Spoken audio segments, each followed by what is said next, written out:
Hi guys! Welcome back to my channel. So, okay, nandito na naman po ako para maghatid ng makeup tutorial para sa mga kapareho kong kampsawi. Ay, Diyos ko Lord, hindi naman ako kampsawi. Ay, Nax. Well, hindi ako kampsawi, hindi rin naman ako in a relationship. So, sakto lang ako ngayon. Happy. Siyempre, meron naman din akong mga angels na may mga pinagdadaanan ngayon, yung mga magaling humugot, yan. Yung mga sawi-sawi na yan, tsaka yung mga hugot-hugot na yan. Naku, dyan tayo nadadali eh.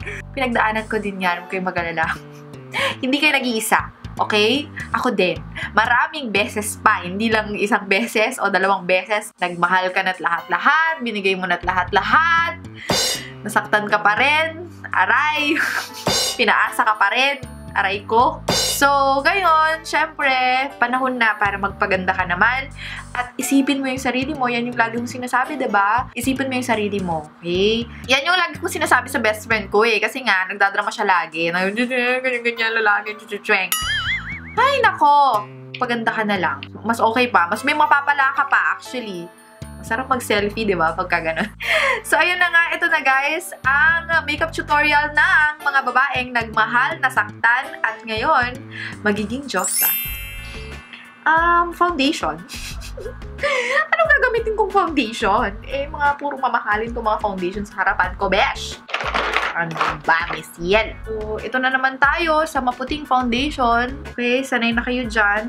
Sana masanay na kayo. Dahil nga, inuulit ko. Kaya ako naglalagay ng maputi na foundation. Kung napapansin nyo, hindi na ako nag-highlight. Para lesser product ang ilagay ko sa pagmumukha ko. Yun lang. So, i-blend mo lang ng maigi ang iyong foundation, bebe. So, gagamit ako ngayon ng liquid concealer na lagi kong ginagamit, alam nyo yan. Para lang masigurado na yung eye bags natin ay matakpan. Kasi pagka hindi mo natakpan yung eye bags mo, baka akala niya hindi ka pa nakaka-move on. Baka akala niya, iniiyakan mo pa siya. Oy, hindi na, no? Huwag kang filingero. So, okay guys, kung masaya ka na sa concealer mo, then pwede mo nang i-set ng powder. Alam nyo na yan, diba? Lagi kong sinasabi. So, I think that's fine na. Mamaya na ako magko-contour, guys, ha? Mag-ano muna ako. Gusto ko munang mag-eyeshadow this time. So, ang gagamitin ko ng mga eyeshadow palette right now is my eyeshadow palette from Enhanced Cosmetics. So, sa mga nagtatanong kung saan nyo makahanap ang Michelle D palette na from Enhanced Cosmetics, just search on Facebook or on Instagram, Enhanced Cosmetics. Yun, makikita nyo na siya agad-agad. So, first, of course, is the kulay brown. As usual, i-warm up lang po natin ang ating crease using a brown eyeshadow. Alam nyo na to, guys. Diyos ko Lord, paulit-ulit na ako para na nga akong sirang plaka. Na-master nyo na dapat ito, okay? Ngayon, ang gagawin ko is yung eyes medyo smoky. Pang Georgina Wilson, ganyan. Mga it girls. Huwag kang matakot. Lagyan mo lang ng lagyan ng brown yan, ha? Brown, brown, brown, brown, brown. Huwag kang tumigil hanggat hindi ko sinasabi. Yes. So, pagpatong-patungin nyo lang lahat ng brown na meron kayo dyan sa harapan ninyo, kahit pang contour. Yan, pwede nyong gamitin yan.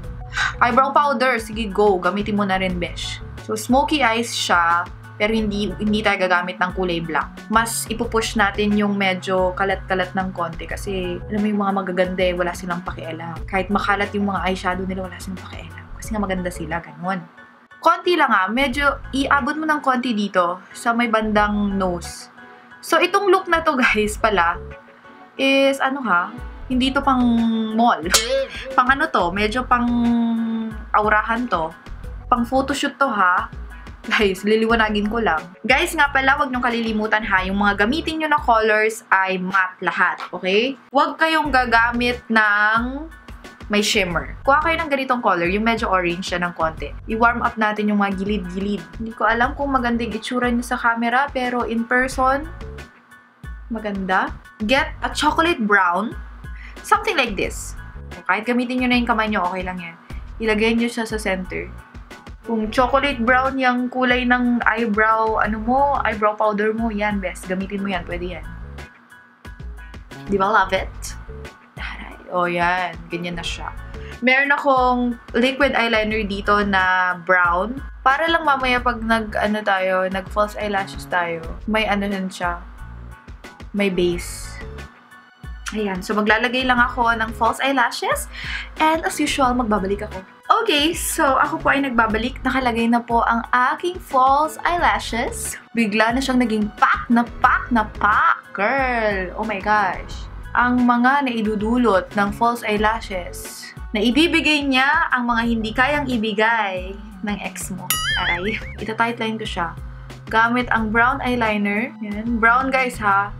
Huwag kayong gumamit ng kulay black, okay? Brown lang tayo ngayon. Pwede na tayong mag-move on sa dito. Okay? So, gagawin natin yung sobrang smoky. So, kuha ka lang ng napakaliit na brush. Gamitin ko yung ginamit ko ulit kanina na nilagay ko dito sa eyelids, yung chocolate brown. Yun yung ilalagay ko dito sa lower lash line. Huwag kang matakot kung medyo makalat. Okay lang yan. Yan yung purpose natin. Gusto natin na medyo para kang may pasa. Ganun. Ganun yung gusto natin i-achieve. Yung medyo kalat. Okay? And then, yung brush na ginamit mo kaninang pinang-blend, i-blend mo lang dyan, girl. Yan. Aray! Ano ba yan? So, magbabalik tayo dun sa brown eyeliner. I-line nyo lang ulit. Tapos, lagyan nyo din ng konti yung inner waterline. And then, for the final touch, guys, syempre yung mascara.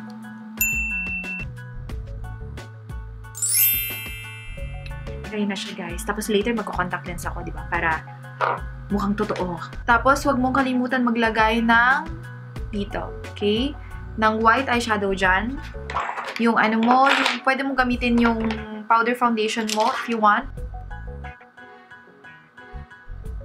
Ayan, guys. We're done with the eyes. Wow. O, yan. O, diba? Diyosang Diyosa. Now, it's time to contour. So, now, guys, pwede na tayo mag-contour. Our favorite part. Kayo na bahala kung anong gusto nyo gamitin pang contour. But, gusto ko munang mag-cream contour gamit itong napaka-useful kong contour stick. So, kuha lang ako ng aking blending brush para i-blend lahat-lahat. Pag nag-contour kayo, guys, make sure na pack yung contour, ha? Also in the nose area.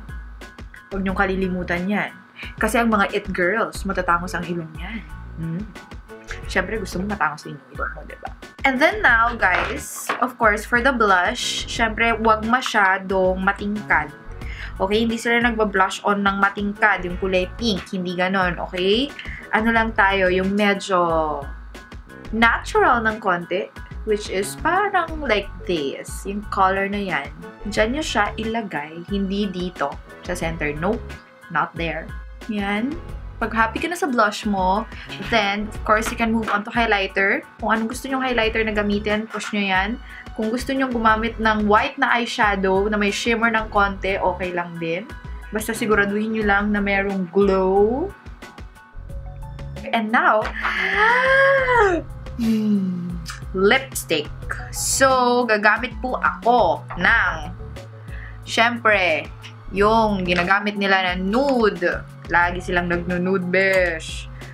At, gamit tayo ng aking favorite na shade from Colorette, which is Sahara. Sahara muna ha, kasi later on, we will top it off with something.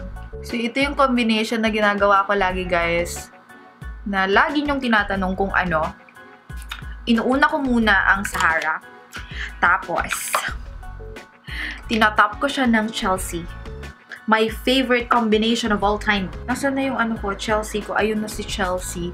I-top ni si Chelsea. Tingnan niyo, magbabago yung itsura nito. Ay! Ayan siya. O, di ba? Nagbago na siya. Kaya ko siya nilagyan muna ng Sahara, guys. Kasi nga, para maging orange muna yung lips ko. Kasi ito, sobrang nude to. As in, literal skin. So, ayoko naman na magmukha ako may sakit. Pag ginagamit ko tong combination na to, ang dami nagtatanong sa akin, Miss Michelle, ano yung lipstick nyo? Ito yon. Ayan na siya. Complete look na ako. Ilalagay ko lang yung contact lenses ko, guys, and I'll be back. Magbabago to. So, So, ayan na guys. Thank you for watching this video. Sana natuwa kayo sa tutorial. Huwag kayong mag-alala. Ilalagay ko lahat ng information sa baba. Comment down below kung ano pa yung mga looks na gusto nyo na gawin ko. And then, don't forget to thumbs up this video. I-share nyo na rin to sa mga friends nyo na gusto nyo rin maging ganito, yung aurahan. Guys, huwag nyong kakalimutan. Nagmahal kayo, nasaktan kayo, ang importante, maging Diyosa kayo in the end or maging it girl kayo in the end, okay? Thank you guys for watching and see you on my next tutorial. Bye! Mwah!